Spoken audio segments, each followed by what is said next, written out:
Today we're at Cactus High School for the Arizona Robotics League.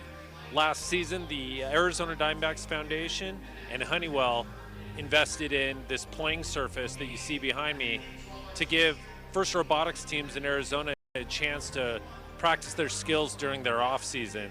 And to come and see it today is absolutely incredible. The Arizona Robotics League is a place where teams can maximize the use of their resources because it is a free event. All teams get to participate for free, and this is all thanks to our sponsors like the Arizona Diamondbacks and Honeywell. We are hoping that these events combined with our regular season stuff really inspires the community to keep their programs around for a longer period of time, and we can overall grow STEM in Phoenix and all of Arizona. Hi. Hello, everyone. Welcome to ARL Extra Innings, the show where we recap the ARL event from this past weekend, and we give some insight, and we chat, and we have some special guests, and we look at the rankings for the ARL Championship. My name is Luke. I am one of the ARL program directors, and tonight I am your host. We have a really fun show planned, kind of. It's not much planned, but we have a really fun show. Promise to be fun. I'm being joined today in the background on the ones and twos by Argeo, otherwise known as Slide Guy, so he's there. He's there. Hey, what's up, everyone? All right. Hello, hello. And then later on, we're going to have Jessica recap our event for us, and then we'll dive kind of into the finals and some of the playoff matches. Okay, take a look at it strategically. And then finally, we'll wrap up with the ARL Championship rankings being released. The updated rankings, and maybe a little bit of our top 5 results. In the chat, you can see just a reminder. We have an Instagram, a Twitter, maybe an X now. It's the same thing. Facebook, YouTube, and a LinkedIn. Go ahead and check those out.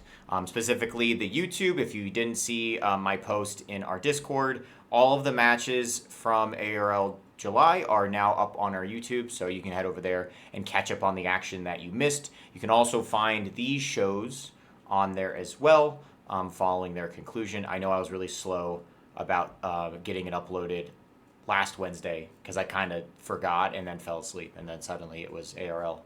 So that's my bad.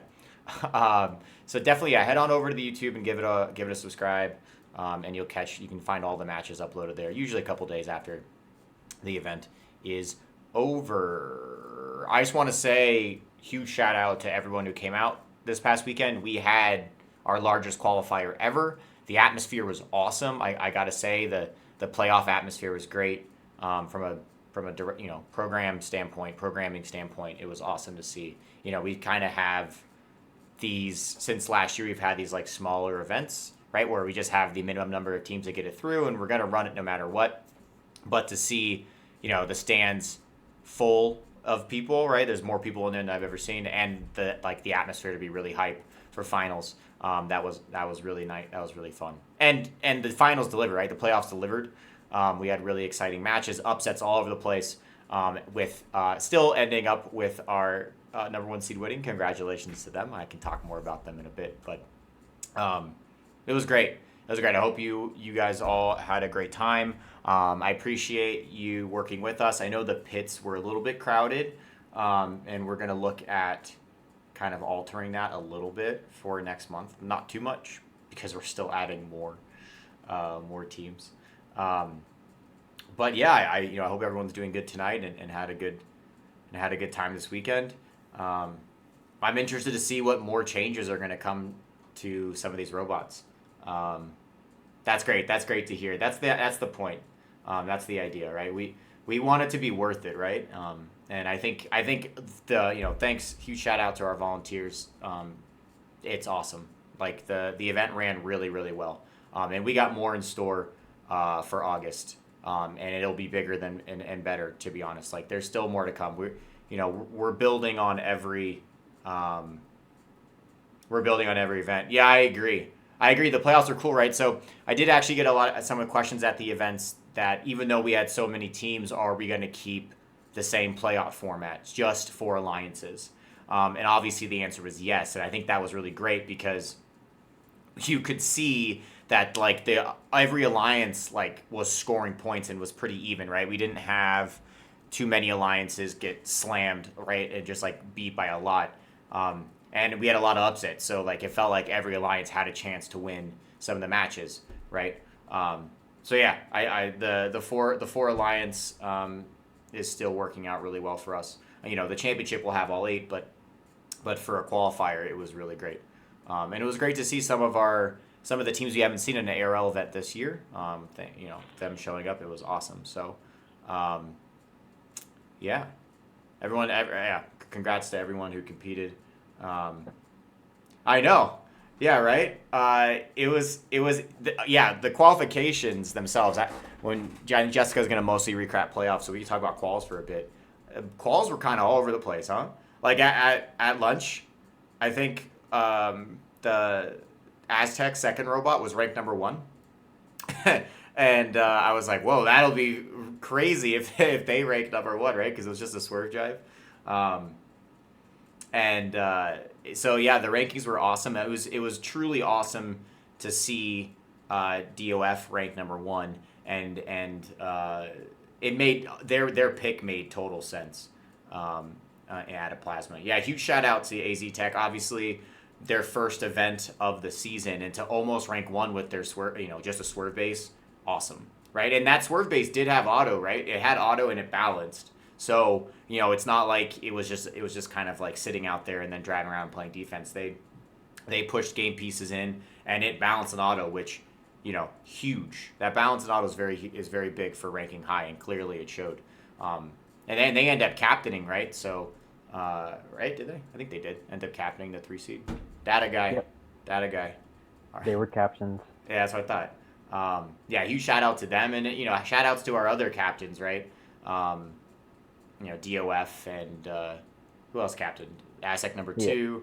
Skyline 4565 captain 2. Yep. Skyline 4565 and 3944 captain of 4. Which if you caught last week's episode, that they were on my list. I'm telling you, they're gonna come out and surprise you. I definitely didn't have, and shout out to Skyline, I did not have 4565 captaining the 2 seed. Gotta be honest with you. Did not have that. You could tell, some teams had new drivers, but some teams, the teams who have competed at ARL already definitely had a huge leg up. And it was great to see teams with multiple robots. We had one with 3 robots. And it's a blast, right? Like, yeah, it's hard to keep all 3 of those robots running throughout the event, but it's like hard work and like it pays off, right? You get that practice in the pit, and you get that practice in just in like robot like rigidity, right? I guarantee you, and Chef can comment in the chat, but I guarantee you 1165 is going to be way more prepared in terms of robot preparation for next event, because they had several matches where like their robot like kind of like didn't break down, but like it lost connections to the field or something, right? It's like they probably identified a million things they could have done better, and like now they know they could do those things better between now and August, right? And there's time to work on that. So that's really cool. Rankings were a blast. We could let's take a look. Let's just dive in. Let's take a look before we get the playoff recap. And this is the bracket, so it's kind of gonna spoil the playoffs a little bit, like who won. But I'm pretty sure most of us know. But let's take a look at the bracket just so we can look at the alliances that were formed. So there it is. Right. So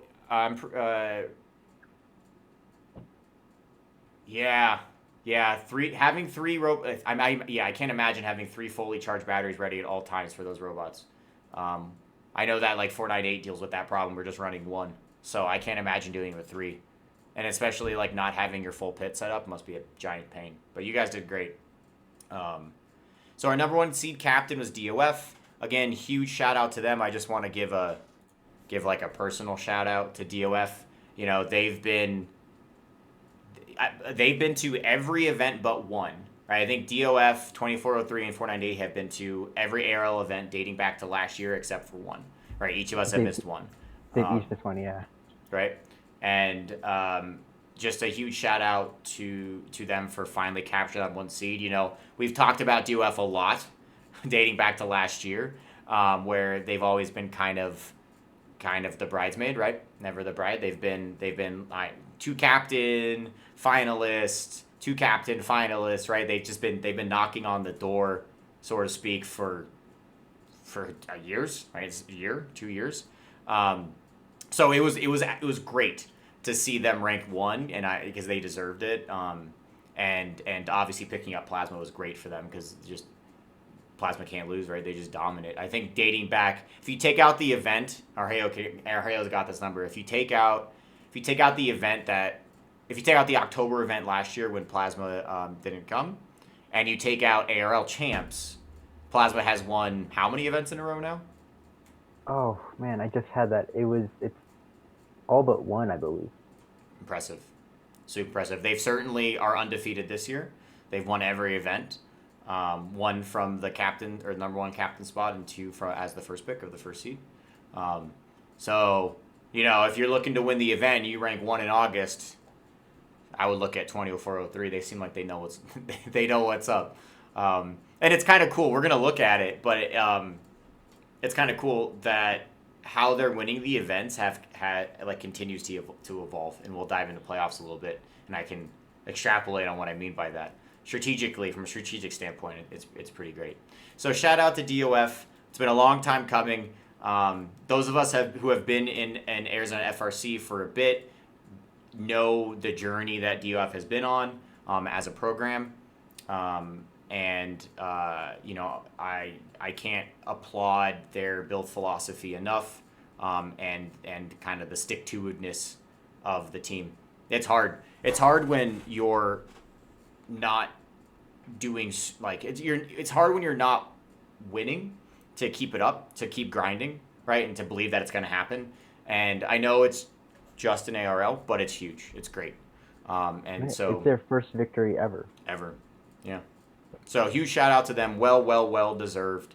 You know, I told Dan, but in 2020 we had Dual Desert before the season was canceled, and 2020 when their robot came, which I believe we've seen a lot at ARL, it was Mini, right?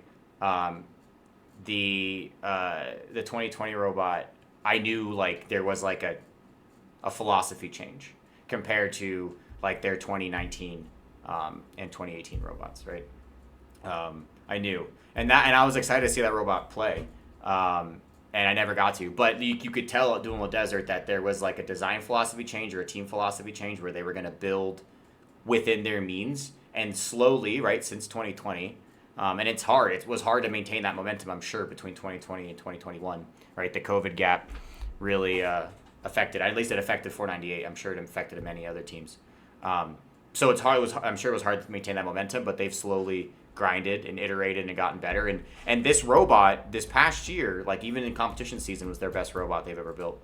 Absolutely. And to watch them continue to iterate on it and then just come out on top for this event was awesome.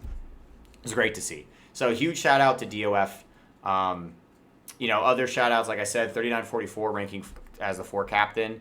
Those guys are going to continue to grind. I was really happy to see that. You know, I talked about it the last episode, but shout out to 1165 for even getting through the competition with 3 robots. That's hard. And you know, you guys did it. So let's just finish out wrong thing. Yep, round 1. So yeah, we said we had 4565 as a captain, and then we had Aztec number 2 as the captain of the 4 seed. Captain as a 3 seed, and then 3944 as the captain of the 4 seed. And then first picks 2403, 498, which is very interesting, and 6479, 2478. All of those teams are quite good. So that's you know, I think at least in my predictions, I was hecka wrong.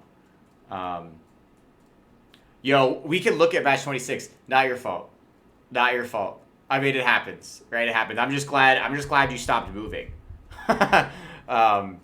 Ironically, that's from 498 wise, like we've never gotten caught on anyone this whole season, and it happened twice in the same afternoon. so that's pretty wild. But obviously no one's at fault there. So no, we're good, and we got it unstuck. We got yours unstuck eventually. We got yours unstuck eventually. Yeah, I can't imagine. Actually I can't imagine. I've had controller lag before. It's a huge pain. You can't control your thing at all. Yeah, no worries. Super no worries. Rounding out our alliances, 1165, which cannot believe they fell that far. To be perfectly honest. Then we had 7703, 6352, and 9989. 9989 was who's 9989? Mario. 989 was 1165C. Oh, that's right. I gotta say, I was particularly shocked at how far 1165A and 6352 fell. I really thought 6352 was going to be the last pick of the 4th seed. And then probably 1165 was going to be immediately the third pick of the 3rd seed. So those were two kind of shocking ones to me. Not that 9989 wasn't good. It was just that 6352 could score. Shout out to them, they could score. At every level. So cones and cubes, right? So I just thought they had an auto that balanced. So I thought that made more sense. But so yeah, we really had stacked playoff alliances, and so the playoffs are a lot of fun and a lot of upsets. And I'm sure Jessica's going to tell you about it. So I'm going to just toss it over to Jessica, and then we're going to kind of watch through some of these matches, and then we'll dive in on the analysis front. Jessica is now not a student. She was a student on 4183 The Bit Buckets. She is now graduated. You may recognize her from last year. She was on an episode of Extra Innings, and you may recognize her in these match videos because she is back with us volunteering and reffing, which is awesome. If anyone, just as a side comment, if anyone's interested in volunteering in positions that you don't think you'll be able to volunteer in because you've just graduated high school, you should absolutely register and volunteer for ARL, and we can fit you in those places. Jessica's been doing a great job as a ref, even though she's just graduated high school. She's been doing an awesome job, and so she just finished her 2nd event. So I'm going to toss it over to her real quick, and we're going to look at we're just going to recap. Just give me the recap, Jessica. What's up? All right. So this ARL, we had a record number of robots actually for a qualifier event with 24 robots. It's the most we've had actually in both years of ARL. And with 8 teams bringing 2 or more robots, and again, shout out to Paradise for bringing 3 robots. That's a really tough task. Already bringing 2 robots can put some stress on teams and their batteries, and being able to bring 3 is impressive.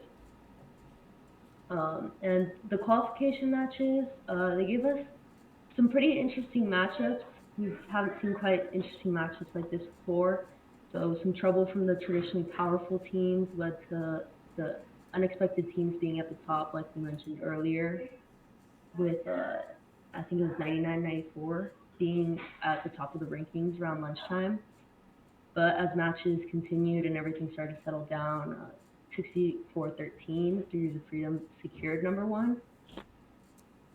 And the mixed rankings led to interesting results for alliance selection, honestly.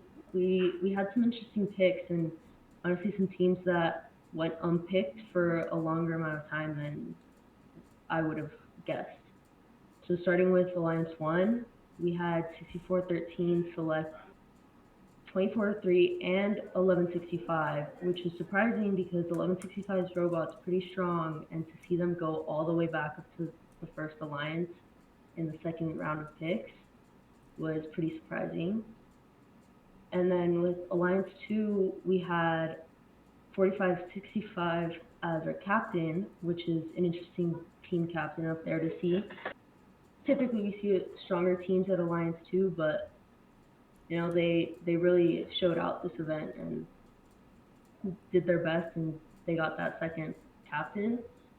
And they selected 6479 and 7703 to be their partners. And then we had Alliance 3 being another surprising captain, because it's our only captain that's actually a B robot, being 6479's B robot, and one of 2 second or third robots to play in the playoffs in this event. And they picked 2478 and 6352, which was also a surprising pick to see launch go unpicked by the other alliances all the way until Alliance 3 picked them up as the second pick. And then Alliance 4 has our secondary robot, or I guess this is a third robot, would be Paradise 3. So our captain was 3944, who picked 498 and 9989. So that was pretty interesting to see 2 secondary robots up in the playoffs. And then in semifinal 1, it was a pretty typical match, honestly. Just saw 1 beat 4, pretty common. It's a hard upset, honestly, to happen. So it was a typical match. And then in semifinal 2, we see 3 beat 2, so it's our first upset. And we saw Alliance 3 actually get a triple balance in this match, which they did repeatedly through the playoffs. It was really impressive from them. And Red also had a double balance in that match.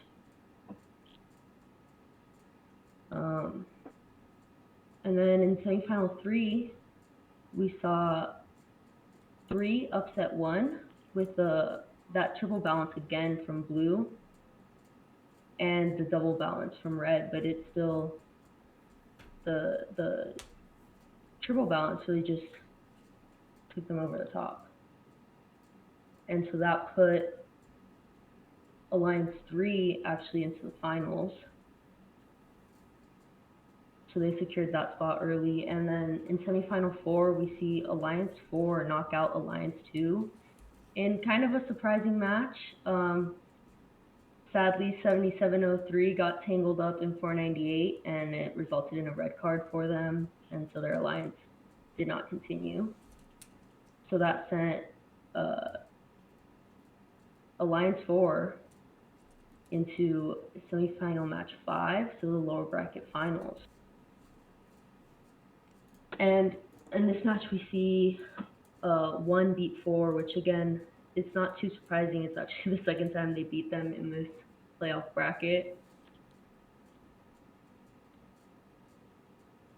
But they were really just matched up pretty difficult. And then in finals 1, we have Alliance 1 going up against Alliance 3, where we see 64-13. Actually, they lose communications in the mid-match, but they were able to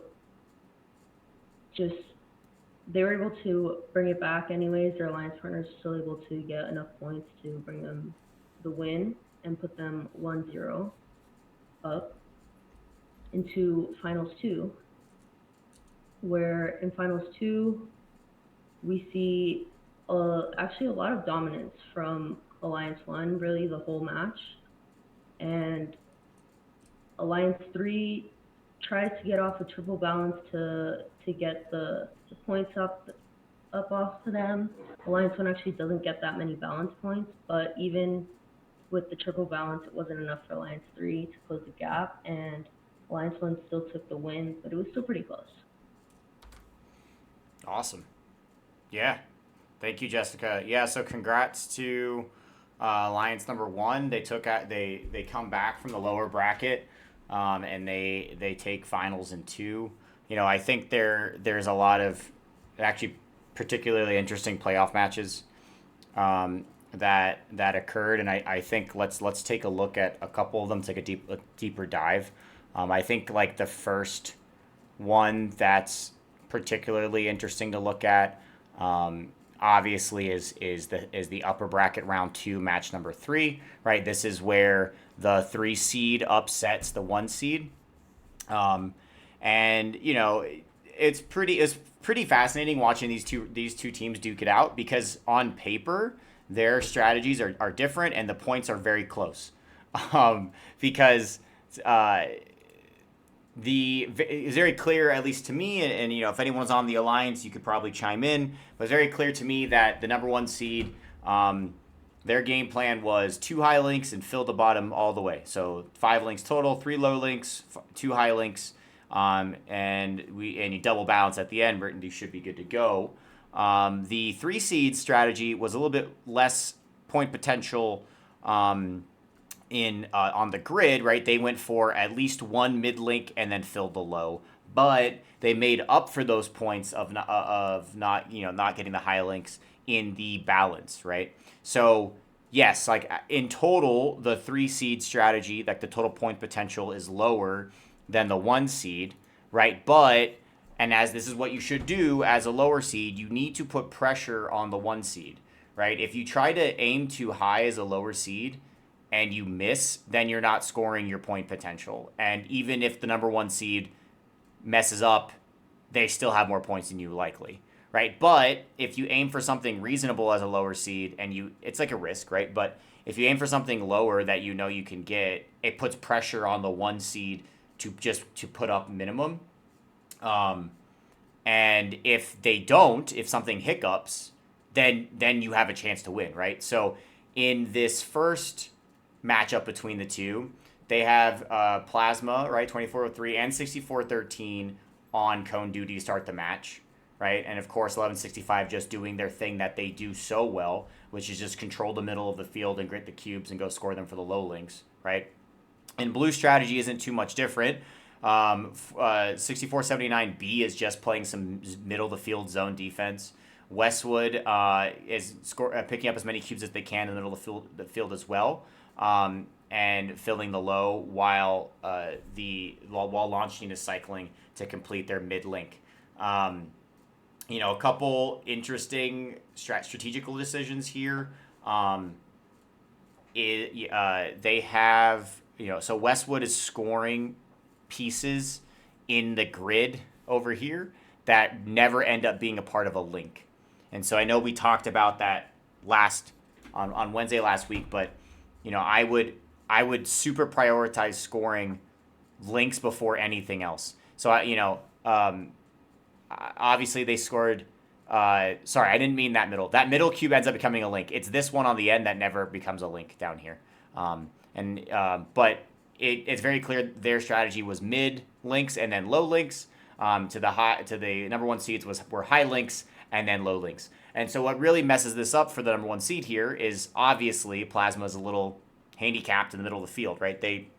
I'm not sure what exactly went wrong here. It looked like maybe a drive motor, right? Something in one of the swerve modules. Maybe something got unplugged and they were only moving with a couple, because they do end up making it over at the end of this match to the community for park points. But by then, the triple balance of the 3 seed was just too much to overcome, right? So you can really see in this match that right, like the pause here, the number 3 seed goes for a lower point potential than the 1 seed. But because they executed their 2 low links and their 1 mid link and the triple balance, and the number one seed didn't execute their full strategy, right? Then they come out on top, right? Points wise, they come out on top. And so it's something like, I think that going on into our next couple qualifiers, some of the lower seeds can really look at, right? Yeah, I know on paper it's difficult to look at, well, the number 1 seed can score 2 high links or 3 high links.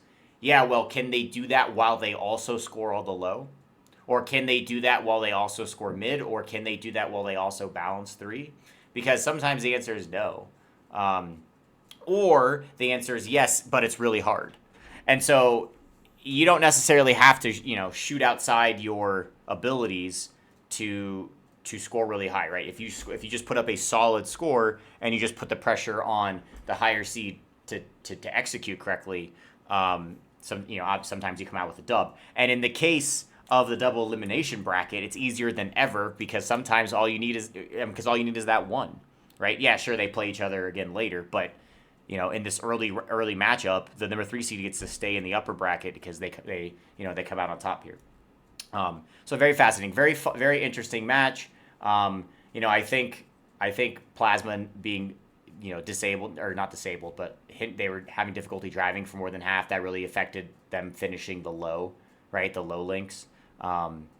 But still very, very fascinating and honestly good on Alliance number 3 for executing their strategy correctly and then just taking advantage of a miscue of the 1 seed, which is honestly what you have to do.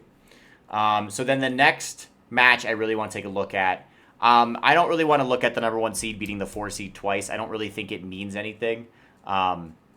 We can, but that's not really what I want to look at. I really want to look at the red card match, which was semifinal 4, yeah. I believe. Yeah, the semifinal 4, and we can fully explain why it was a red card. I've chatted with Joshua, our awesome head ref at length. And you have a ref present. And Jessica's here, who also chatted, I'm sure, at length with Joshua as she was in the circle.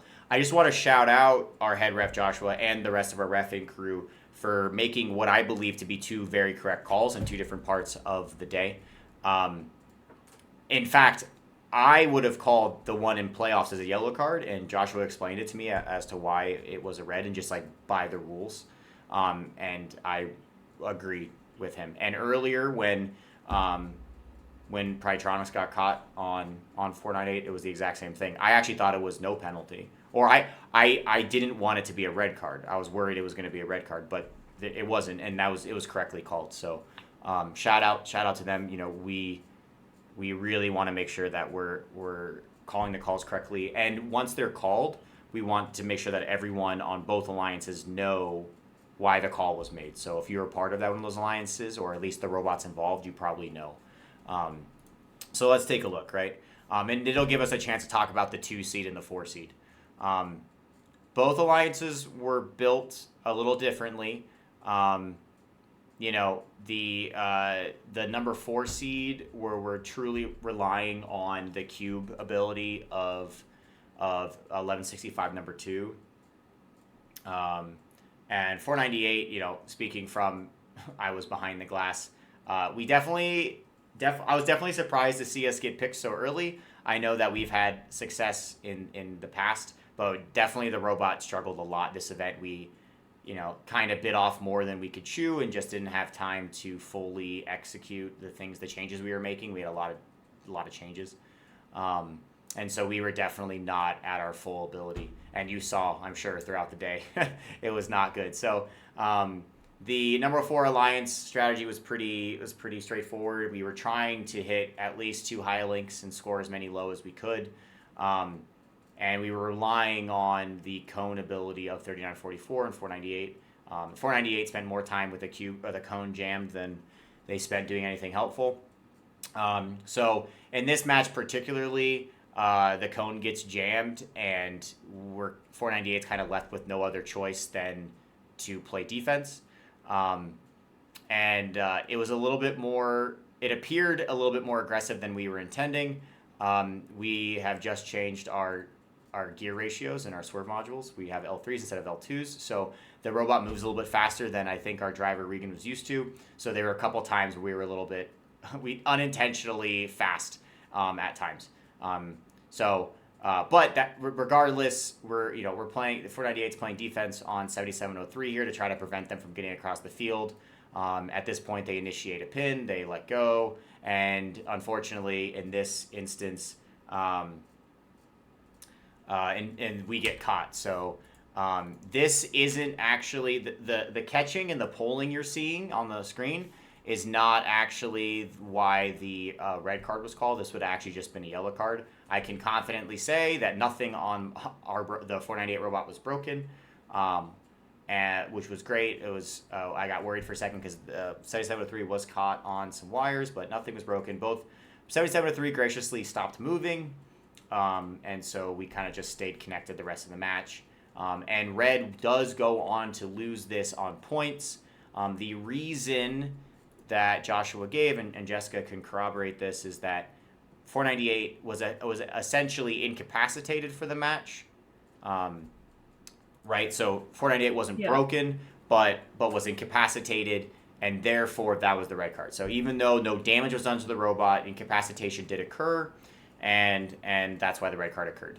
Now, a yellow card would have ended in the same result, right? Red would have won on the foul points, but unfortunately, I don't like seeing playoff matches end in foul points, but it is within reason to believe that Red loses this match by 1 point. They lose 61-60 on the scoreboard.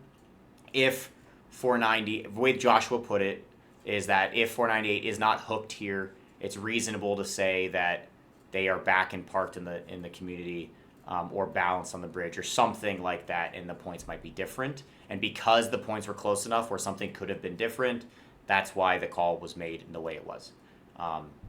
So just to give some context there, if you're watching in the stands or on Other Alliance, that was the explanation for the call, right, Jessica?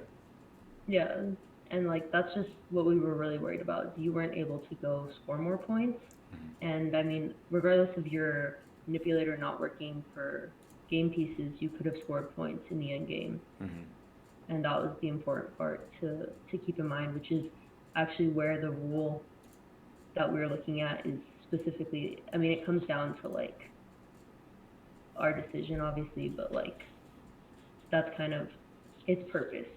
Yeah. I thought it was spot on. So at least the explanation was spot on, right? I know I was our alliance was the beneficiary in that case, but I care more about the explanation being spot on than anything else, and it was correct. Okay, so now let's get into what we've all been waiting for. The finals matches, they were close, and at this point, right, the 3 seed had already upset the 1 seed. A couple changes that I really liked that the number 1 seed made going into finals, or I think they made them. I'm not touching that one. I'm not touching that one, Chef. It's not happening. I'm not touching that one. So we were able to get loose of the Prytronics robot, which is why the red card did not occur. There was no damage, and we were able to get loose, so we were able to continue scoring, and nothing really changed there. So that's why the red card didn't happen in that case. If we had stayed connected, I don't know what the call would have been, to be honest. I imagine it would have been something similar, but I don't know. So, Jessica, I don't know if you have an idea there. In an earlier qual match, Prytronics and 498 got stuck on each other. But 498, like, we were able to like jiggle around till we got loose. If we would not have gotten loose, would that have been the same? That probably would have been the same call, right? I mean, probably. I think it depends on how much they were like preventing you from working. But yeah, like it definitely. We could pop that question to Joshua. He's in our Discord, which I forgot to plug at the beginning of the show, but I've now mentioned like 3 times. He's in the Discord all the time. I think he might watch these on occasion.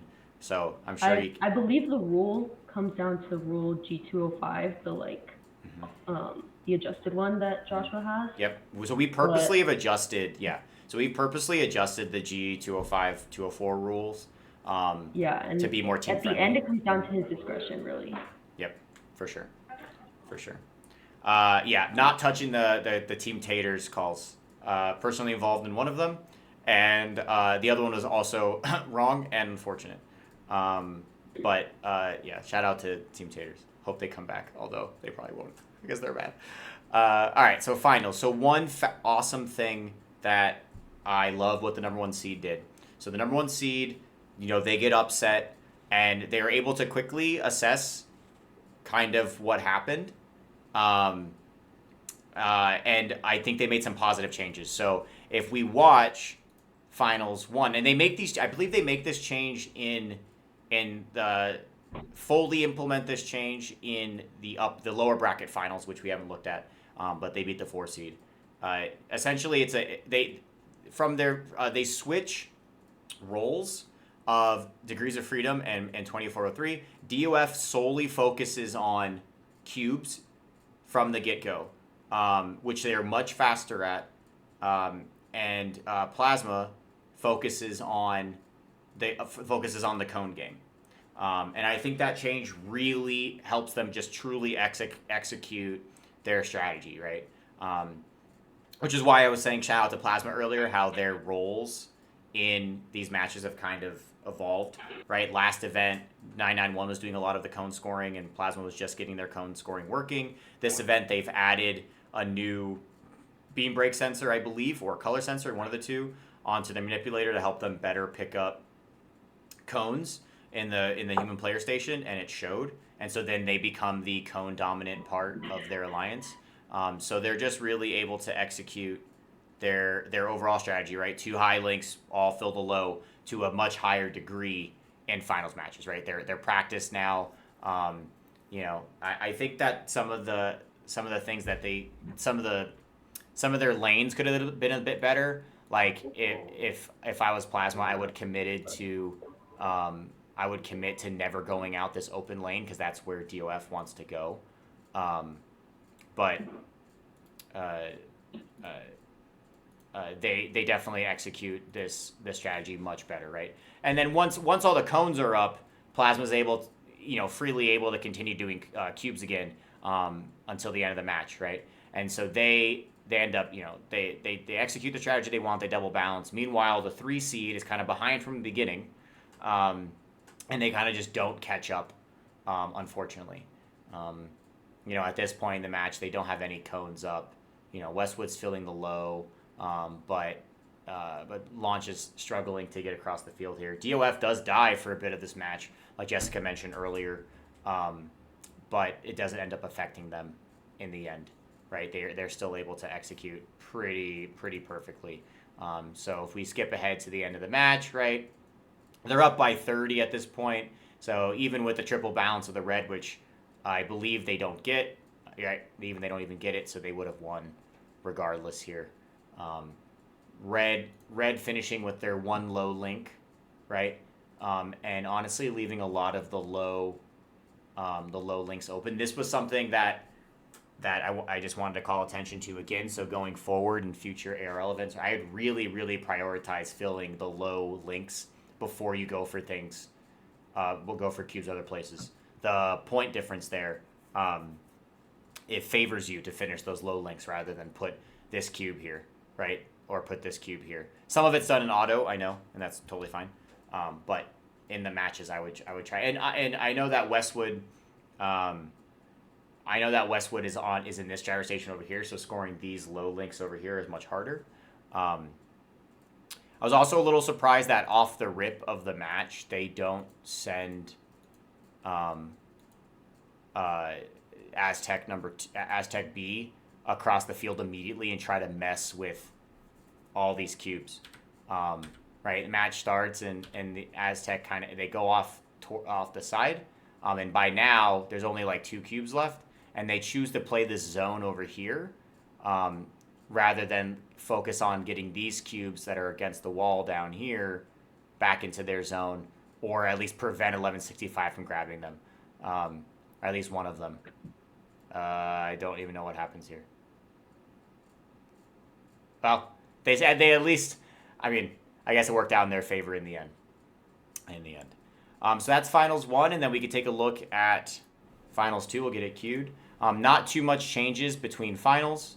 Again, I think the number 1 seed really hits their stride, and that's the danger of the number 1 seeds.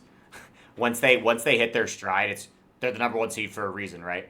And it's really hard to match that point threshold. And the autos were so good, right? Like, this is why I was, again, so shocked 1165 was left to the last pick. They had a multi-cube auto. And when so many teams rely on cubes in the middle of the field, having a team that can pull one of those cubes out of the middle of the field, combine that with Plasma's 1+1 auto, right? Like, the amount of cubes on the field are lessened, which is good. This is the better example, right? There's so many cubes here in the middle of the field. If I was 6479 here, we would really want to be, driving these into the community at least, so Westwood has less far to drive. But hindsight, right? I just wanted to shout out the strategical changes that the number 1 seed made. I think it was really smart. I think identifying where you went wrong early, or just what wasn't working, right? On paper, it makes sense, right? On paper, DOF and 2403 both score cones. So why don't we both score cones and then do cubes? But when the reality came down to it, just wasn't working for them, and so they made that change. And I think that was excellent, right? Plasma's also very good at middle of the field cubes, right? They're very good at picking up from the middle of the field, like from the ground, but they leave that job for 1165 completely because they can rely on 1165 to pick up those cubes, and they want to get started on the cones as fast as possible. And again, shout out to 1165 here. They really they cranked this match. If you want to go back and watch, what you can do as an ideal third robot, I mean, this doesn't get much better than this. They hit their 2 cube auto, right? And by hit it, I mean they score 1, and they don't score either, but they at least gain a cube from the middle of the field, and that's almost as important. So you could count that as scoring 2 right there, right? And they score a 3rd, right? They have another one here. They score a 4th, right? They're just given these cubes. I mean, that's the thing, right? They can really just play free hungry hippos in the middle of the field, right? We have 5 coming up, 5, right? And then they grab another one, right? 6. They score mid with that one. They full field cycle here, which is harder than it sounds, and they go in and out really fast with tank drive. Again, harder than it sounds. Right, so this is going to be 7 coming up, and they hit it high, still with 45 seconds left. They go for more. Again, you can see it's slower than the last time. That's how good that first one was, that cycle up here, right? But they grab another one. I'm not sure what more they could do at this point. Everything is scored. In fact, they do nothing, right? They recognize that they don't have anywhere left to score or needed left to score, and all they need to do is double balance and they win. Don't know if that was a call that was made behind the glass, but it seems like it was. I don't know if Russ came over and said we don't need any more. Plasma gets his last cone on there, dangling. They get their 2 high links. They have their full low link, and they don't get the double balance, right? They don't get the balance, which would normally be sus. But they've executed their grid strategy well enough to the point where it didn't matter. It didn't matter. So really high scores from both the finalist and the winning alliance. Trying to get to the point where the scores are shown here. Right. I think this might be one of our highest scoring finals of the season, just in terms of both alliances. Right. You could really tell that we had a really great show out, a lot of really high quality teams and high quality robots, and because of having only 4 alliances, some of them were able to pair up, like getting 1165, who literally scored 7 cubes in that finals match as a third robot. It's pretty nuts. So shout out to our winning alliance robots, 6413, 2403, 1165, and then our finalist robots, the Aztec B robot, 9994, 2478 Westwood, and 6352 launch team. Doing that from the 3 seed is impressive, and it'll all help the overall ARL rankings, which we can get into now. Any final thoughts from the chat about playoffs? Anything you guys want to watch and you guys want to talk about qual match wise? We can do that if you have anything percolating. I thought overall the playoff matches were super even. I was impressed that. It's impressive that that two tank drive robots were ranked in the top 4, given the given the proliferation of the swerve dominance that we've seen this year. So I was impressed to see 2 tank drives. I mean, for a second there was like 3 tank drives in the top 4 in the afternoon. And I was like, whoa, that'll be a wild storyline to follow. There weren't too many qualification matches that I think were like the decider for the whole day. Normally you could point to a couple that were like, oh, this one, if it went, a different direction, the rankings would have been all crazy. But certainly at lunchtime, it looked like it might be that way, right? Everyone was so close to each other. At lunch, Degrees and Plasma were game back from everyone. So that's why I think that the rankings looked the way they did, but it was definitely eye-opening at lunch. Okay, so without further ado, let's take a look at our ARL Champs rankings. All right, ARL Champs rankings have now been released. You can find the full rankings on the Excel document that you can find in our Discord. These rankings will also be posted on our social medias, and again, you can find it in the Discord. So we're only going to show the top 8 here. If you want to see where your team lands, you're going to have to go to the doc that is in the Discord, and I believe Slide Guy is putting that in there right now, or very shortly. Right? It'll be up shortly. Okay. Just putting it in there right now. So taking a closer look, 2403 doesn't move an inch. They came into the event with 94 points. They exit the event with 94 points. What does that mean? That means that the points they accumulated at this event did not top a previous event, so no points changed. Jumping up to number 2, we have 6413, Degrees of Freedom, with a huge victory from the number 1 seed. Argeo, you could probably tell me, but DOF finished with what rank point average? Do you have that for the event? Like, was it below or above 2.5? It was probably below, right? It was below, yeah. Okay. Yep, so below 2.5 rank score, but as the 1 seed, they do win the event. 498 is the 3rd rank currently with 70, just above 6352. This was the 498 Robots' 2nd event, so just a combination of the first 2. Well behind 6413 and 2403. 6352 also completing their 2nd event, which now puts them qualified, 68 with 68 points. Same thing with 1165A with 64 points, now qualified. 3944 as well, now qualified, 53 points, and 7703 qualified as well with 52 points. So 1 through 7 are qualified for the ARL Championship. 991, who's rounding out our top 8, has only been to 1 event. So you can imagine when they come to their 2nd qualifier, they will jump up significantly in the rankings, and we will have people fall. The full, like I said, in the Excel that is in our Discord, you can find the full rank breakdowns.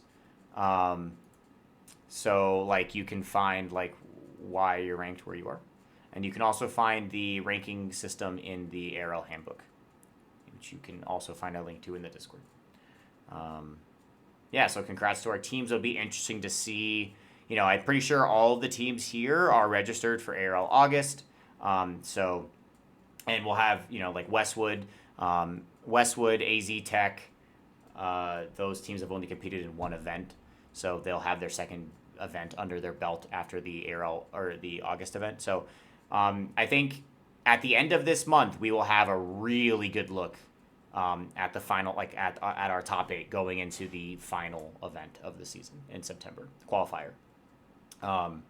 Right, it's kind of taken this long to get our teams with 2 events under the belt. Last year, because we had the May event, or because we had an extra event, we had more time, probably a longer look. But I'm telling you, like I said last week and about a month ago, it's going to take a lot to unseat 2403 from the number 1 seed. It'll take a monumental effort, right? Someone would need to win the event with a 2.5 and then also a 3 to unseat 2403 from the 1 seed, or at least tie them. All right, did we have a new high score for the season this past event? We did. 126 points in qualification match 18. Awesome. So if you don't know, the first tiebreaker for AR rankings is highest score, like in a match, qualification or playoff. Sorry, go ahead. It's the last tiebreaker. It's the last tiebreaker. Okay. But a lot of the tiebreakers sometimes tie. It's the most common one I use. Yeah. Hilarious. So who was in that match? Who gets the benefit of being in the highest scoring match? Or on the team? That was Team 2403, Team 6833, and Team 4565. Wow. Wow, that's pretty surprising. Plasma just like pop off. I know 6833 fills the low like crazy. So I guess it's a combination of both. Insane result from 2403 there. There were 2 ties. You're right, Braden. There were 2 ties. I know that 498 was in one, and the other one was like near the end of the day, right? It was like in the afternoon sometime, which is surprising. 2 ties in a game where there's a lot of little points you can get to make sure there's no tie. 2 ties. That was a very interesting part of quals for sure. Ties are really bad for you. Like you'd rather the wins are so good for your ranking, and ties are obviously not as bad as losing, but they don't help you very much. It's not great. Okay, and then the final thing we're gonna look at before we can get into, I don't know, ARL after hours, talk about whatever the heck we want. So we have the ARL top 5, which is our open form, Google form for you to vote. The audience, the teams participating can we can vote for who we think are the top 5 teams of the season. It's always open, so I posted a link today in the Discord. So if you didn't vote before this episode, you can just vote, and we'll talk about it at our next episode. Very interesting results after this event. We can look at it. I love it. We have 3 teams tied atop the ARL top 5. 6413, 2403, and 498 are all tied at number 1. And then we have 991 at number 4, and 24, that's supposed to say 78, not 87. I messed up. I can't type. So 2478 rounding out at the top 5. So a 3-way tie for first. It's season based. So even though 498 had a terrible showing in July, I definitely think that 2403 is well deserved at the top, and so is DOF. I think DOF played extremely well this past weekend, and so they deserve their votes for sure. All right, I think that's it. Upcoming events, right? We have ARL warm-up returns later this month on the 23rd. ARL Extra Innings is on August 30th, the week after the event, Wednesday after. I didn't change the word July qualifier, bro. I am wild in this week. It's been a long week. Should say ARL Robotics League August qualifier takes place August 25th and 26th. I'm just going to take this off the screen as fast as possible. It's a long day. So yeah, that's it. Great job again, everyone, this month. I'm very curious to know if anyone is working on anything, any changes for August. Or if you don't want to disclose that information, I understand. There's definitely things to work on, autos to create. I would say if you kind of know where you think you're going to fall or what role you're going to play come ARL Championship, I would kind of start leaning into that, right? If you're a little worried that you're not going to be an alliance captain and you might be a third robot, maybe start practicing a little defense or a little, pushing cubes around, or what can you do auto-wise, maybe just something in the corner, drop a cube and drive away. What can you do to really make yourself a better target for a captain, right? Who do you want to be picked by? If you think you're going to end up being a 2 seed, how can you make yourself the best not 2 seed. If you need to be second pick, how can you make yourself the best second pick possible? What auto would a second pick run? Hint, it's likely a side auto if you can do multiple pieces. And if you're that third robot, really look at seeing if you can be the balancing robot. Because I'll tell you what, the number 1 and the number 2 robots on Alliance really don't want to balance. We really don't want to balance. Promise. We don't want to do that. So if we could run a side auto that scores multiple pieces, we'd much rather do that. So I guarantee you, like almost top order for a third robot on a lot of teams' pick lists. What are they looking for most? They're looking for a third robot who can balance, even if it's score one low in balance. We just the side autos are in, multiple game pieces being scored way more important than that one in the middle potentially being scored high or not.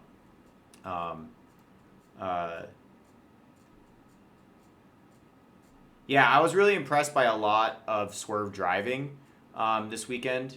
I don't know if Aztec, I guess Aztec had swerve this season, but really impressed by the swerve maneuvering of DOF number 2, Westwood, Aztec number 2, right? Really impressed by it. And Dragons number 2. Yeah, I mean, it's cool. It's one thing to have swerve drive.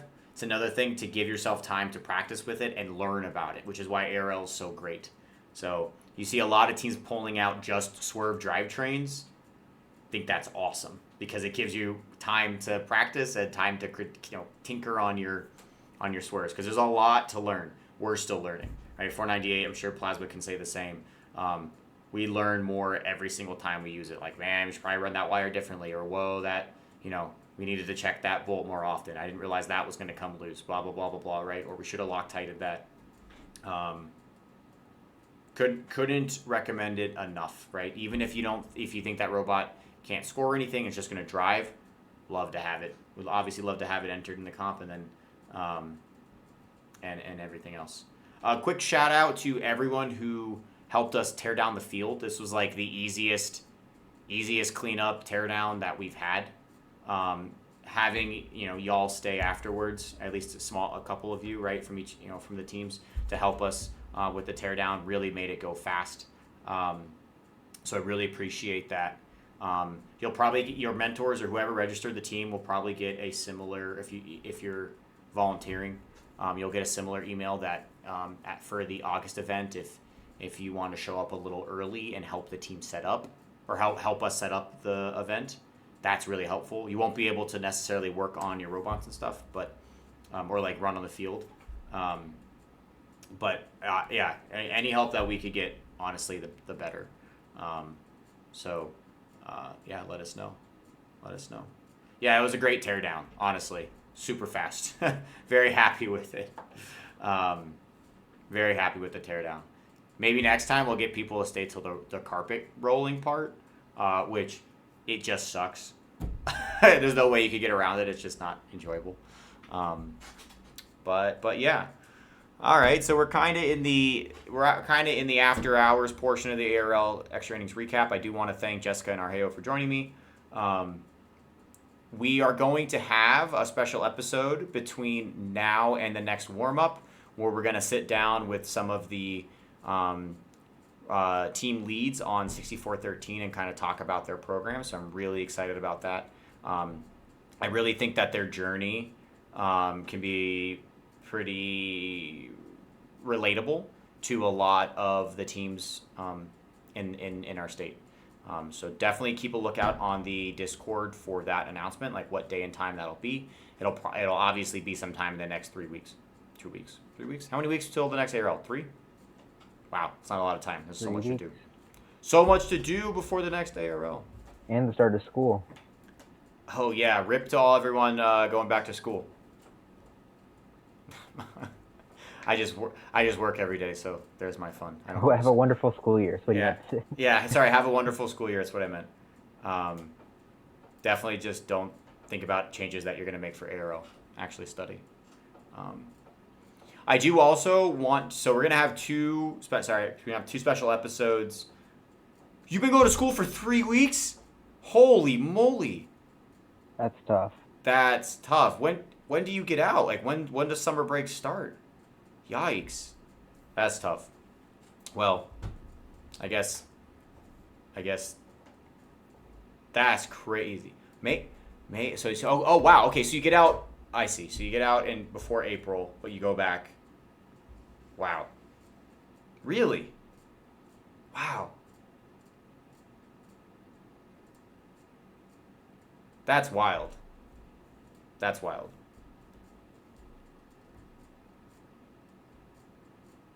Well, sorry you're back in school.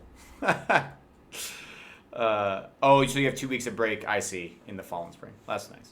That is nice. We're going to have 2 special episodes between now and the next warm-up. We're going to have a sit-down with Degrees of Freedom, 6413. And then I really liked at the end of the warm-up episode last week where we kind of deep dove our favorite FRC games. So I think what we're going to do is we're going to plan an episode either next week or the week after, or we're just going to pick a year and we're just going to kind of deep dive Arizona robots from that year. And I can probably pull some old folk on here that competed that year and can give us some insight into those robots. Because I think Arizona FRC history is fun. And I had a lot of fun talking about it last week. So definitely join us then. So give more thoughts to what years of FRC you'd really want to learn about if you don't know already, like Arizona FRC wise. More time for VRC, that makes sense. Yeah. It's cool. Anything else? I don't think I'm missing anything. Yeah, I don't know. Thank you again to everyone. Like I can't appreciate it. I don't appreciate. What's the word I'm looking for? I can't express my appreciation enough, Pat. Going back to last year's ARL events, just like looking at how many teams were there and then how many teams were there this past weekend, it's you guys making the push, right? Push your mentors, push your teammates, push your schools. You should be there. This event is free. It makes your season longer. It makes your teams better, right? You should be there. So keep pushing, keep wanting to go. If there's anything that we can do to make that easier, let us know. Literally, if your robot needs a ride, let us know. If you need to keep your robot at the school, let us know. If you need a place to meet on Saturday, because your school won't let you meet on Saturday, let us know. Like, come over. We can figure that out. So, top 5 teams at this comp. I think I got to put 2403 still number 1. I think that their variability in their autos and their variability in their game piece, like placement, like anywhere on the grid, right? They're kind of a jack of all trades now, especially now that they've made their cone game so much better. Number 2, I guess I would give it. I think I would give it to DOF.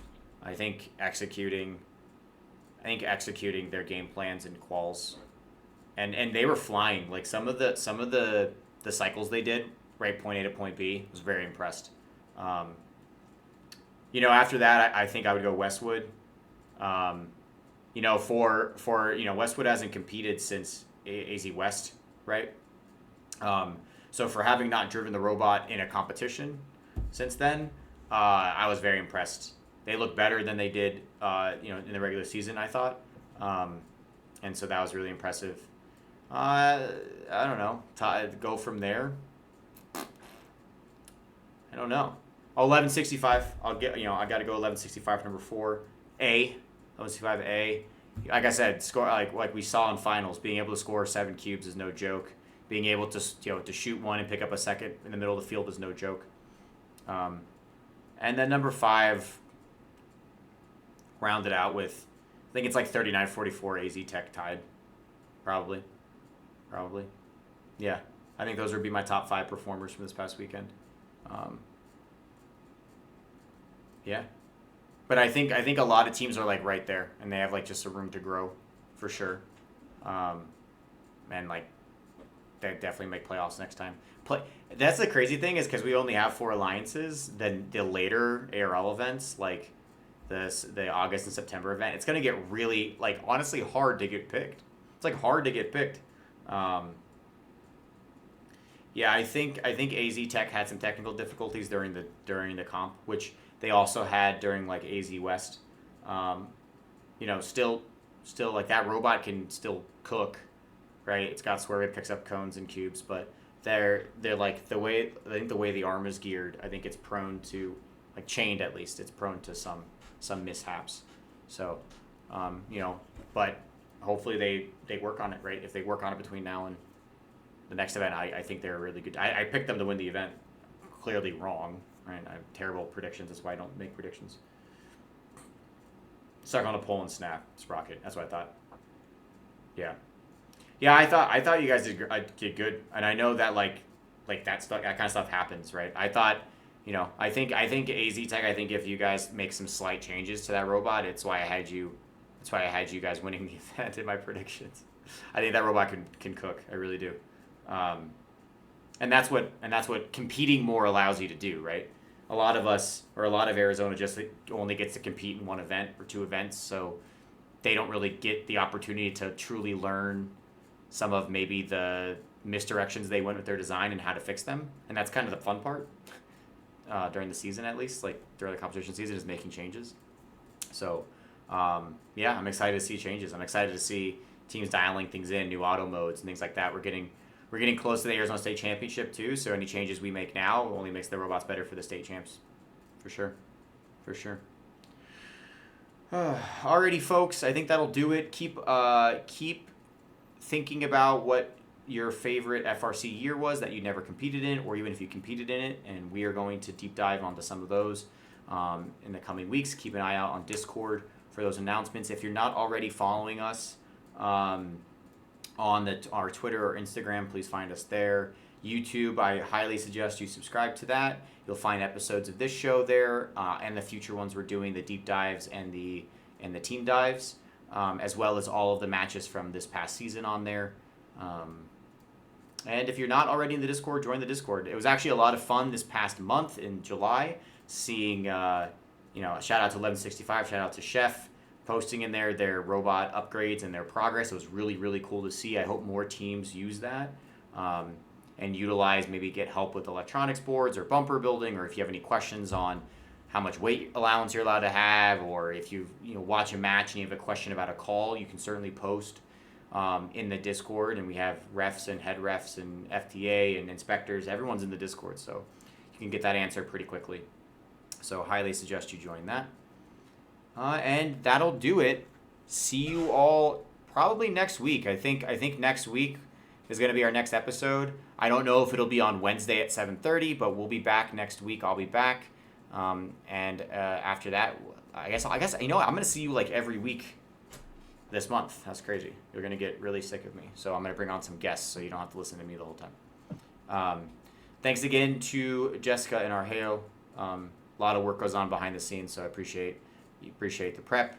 If you're interested in volunteering at the event, obviously fill out the volunteer form. And I guess that's it. Am I forgetting anything? I don't think so. I don't think so either. I don't think so. All right, y'all. Have a great night. Have a great rest of your week. We'll see you next week. Good luck at school. And I guess keep grinding. We'll see you. Bye-bye. Ignore the fact that it says July qualifier, August 25th and 26th.